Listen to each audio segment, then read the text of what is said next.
জননেতা এবং স্থিতপ্রজ্ঞ রাজনৈতিক শ্রী অটল বিহারী বাজপেয়ী 1999 সালের 13ই অক্টোবর পরপর দ্বিতীয়বারের জন্য ভারতের প্রধানমন্ত্রীর দায়িত্বভার নেন।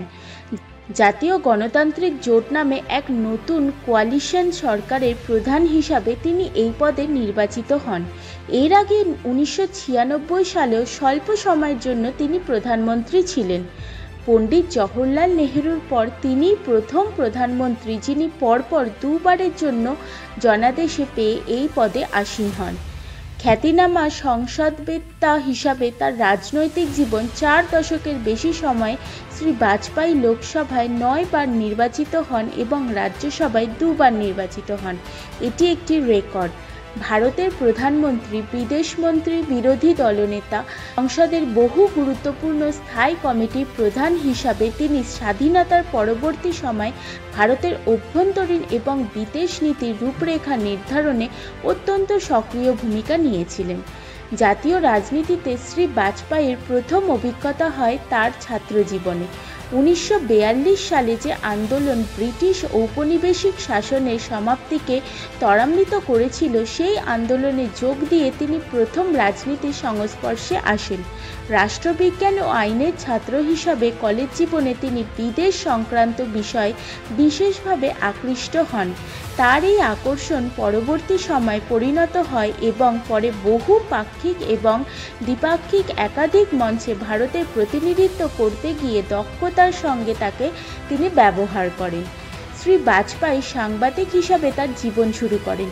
1951 সালে আজকের ভারতীয় জনতা পার্টির পূর্ববর্তী সংগঠন ভারতীয় জনসংঘে যোগ দিয়ে তার সাংবাদিক জীবন শেষ হয়।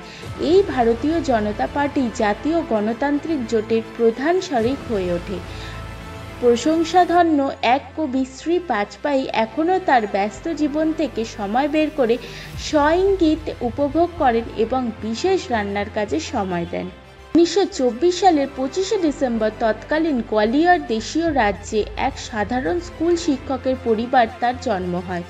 জনজীবনে শ্রী বাজপেয়ীর উত্থান একই সঙ্গে তার রাজনৈতিক বিচক্ষণতা এবং ভারতীয় গণতন্ত্রের মহিমাতেই তা সম্ভব হয়েছে।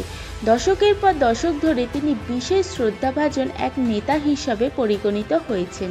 তার উদার দৃষ্টিভঙ্গি এবং গণতান্ত্রিক আদর্শের প্রতি অবিচল আস্থার জন্য।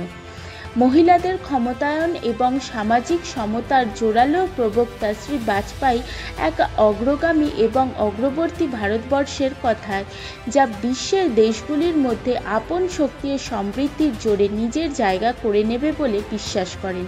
তিনি এমন এক ভারতের আদর্শের পক্ষে মত প্রকাশ করেন যার সভ্যতার ইতিহাস 5000 বছরের প্রাচীন হলেও আগামী 1000 বছরের জন্য যে কোনো চ্যালেঞ্জের মোকাবিলায় সর্বদা আধুনিক ও পুনরুজ্জীবিত হয়ে উঠেছে ও নতুন শক্তিতে পরিণত হয়েছে। 1994 সালে তাকে ভারতের শ্রেষ্ঠ সংসদবেত্তার পুরস্কার দেওয়া হয়।